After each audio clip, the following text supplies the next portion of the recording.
Hey everybody, Sean Bukowski here. Hope you're all having a great week in this beautiful Austin, Texas, or I should say August, Texas weather. Just a relentless 100 after 100. But we're already in August, hard to believe. Kids are going back to school soon. So I hope you're enjoying the last few weeks of summer vacation for kids. I want to talk about a relatively new case out of Massachusetts. Like, why Massachusetts?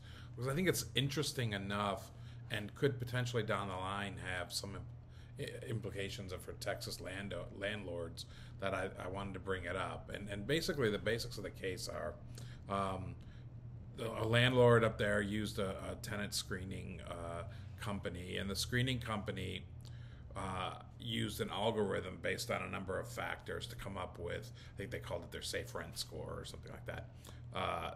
Basically, an all-in number that they'd provide to the landlord to kind of judge the credit worthiness or the riskiness of the potential tenant. Both the landlord and the screening company were sued, as the tenant said that it disproportionately returned negative scores to Black and Hispanics, and as a result, it violated the Federal Housing Act. The screening company said, "Look, all we're doing is providing an algorithm. We don't provide any analysis of that algorithm. We're not the landlord. We're not actually making the decision whether to rent the place, and as a result, we are not subject to the Federal Housing Act." And the court disagreed with them.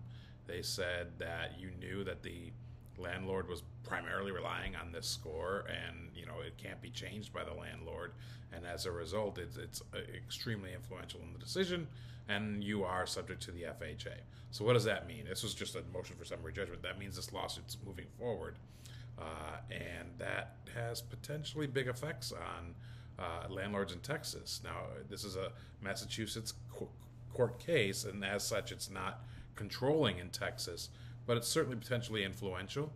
And if this is appealed and goes up, the district or the circuit court, I should say, it'll be even more influential. And then if it even went to the Supreme Court, it would then be the law of the land. And what it does is makes you realize that even if you're relying on a sort of algorithm that has no human interaction, and it's just sort of this unbiased computer model, you can still be subject to the FHA and be potentially in violation of the FHA. Now, the lawsuit hasn't moved forward yet. This was just a summary judgment motion, but it's certainly something to keep an eye on and keep in the back of your mind when you're outsourcing your screening to a company outside of your management company that's not necessarily going to provide you sort of insulation from the Federal Housing Act, and it's something to keep in mind as you move forward.